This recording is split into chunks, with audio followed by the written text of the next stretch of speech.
Hello everyone. In the previous module, we discussed about the capacitor and its principle. We discussed about the topic that is common potential also. Common potential we discussed when the two capacitors are connected with the capacity and they are placed at a different potential and these are connected with a different conducting wire. Then the potential will become equal of both the capacitors. We discussed that there will be no loss of a charge but only the loss of a energy will be there. So here in this topic we are finding the what will be the loss of energy. When the charges are shared, the energy will be lost in the form of a heat, in the form of a spark, etc. So we are finding firstly we will discuss the total energy before sharing the charges.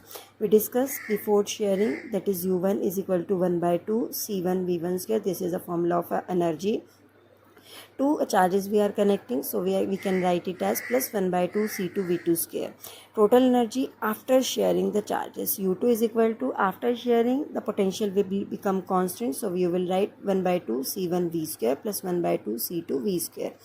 V1 1 by 2 C1 plus C2 into V square, we have taken the V square will be common out.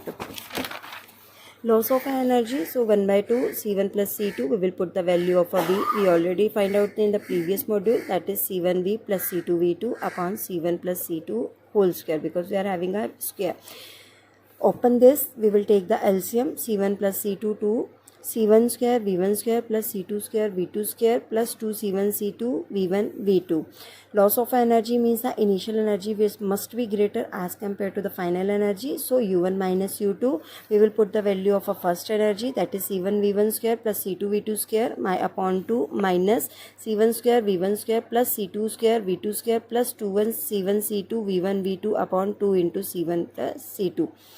We will take the LCM. After LCM, we are taking the terms and these terms will be cancelled out. You can see from the diagram, you can see from the equation also, these equations.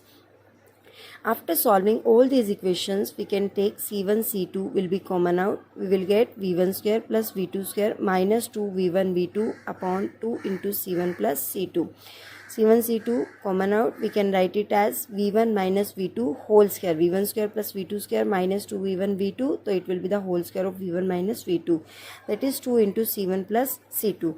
That is greater than the 0. If we are seeing that U1 minus U2 is greater than the 0, this shows that there is a no loss of energy on sharing charges in the form of there is a loss of energy on sharing the charges in the form of a heat and spark. The next topic is, that is capacitance of a parallel plate capacitor with a conducting slab. Conducting slab, we will consider a capacitor. A conducting slab is placed inside a capacitor. Its thickness is T and the area of cross section is A. E naught is the external electric field. D is the distance between the conducting plate, capacitor plates. Electric field, because in a conducting part the electric field is 0, the charge is 0 means electric field is 0, so you can consider E is equal to 0. So we'll start the potential difference between the plates. So you can write V is equal to E naught. E naught is the external electric field into D minus T. D will be the distance between the plates and T is the thickness of a conducting. So distance the potential between these two conducting plates, that will be this one. V is equal to E naught D minus T. E naught, we know the formula, sigma upon epsilon naught D minus T. Sigma is equal to Q upon A. We can write Q upon A epsilon naught D minus T. Q upon V. Q upon V, it means this will come in a numerator, A epsilon naught upon D minus T. Q upon V is equal to A epsilon naught D minus T. Capacity C is equal to Q upon V. So this is a capacity. C is equal to A epsilon naught upon D minus T.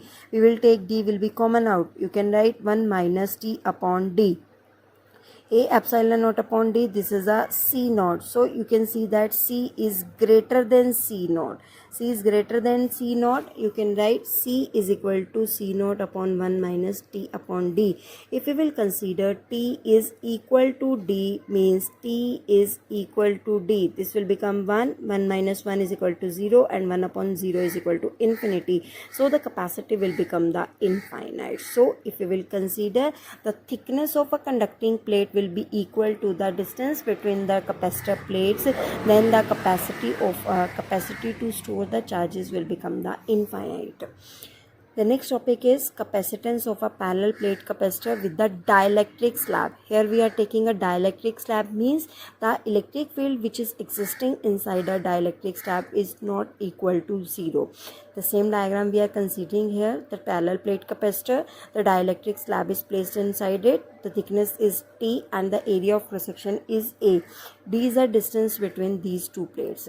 The electric field, that is E is equal to E naught upon K, because K is a dielectric constant. Dielectric slab is there, so we are considering a dielectric constant.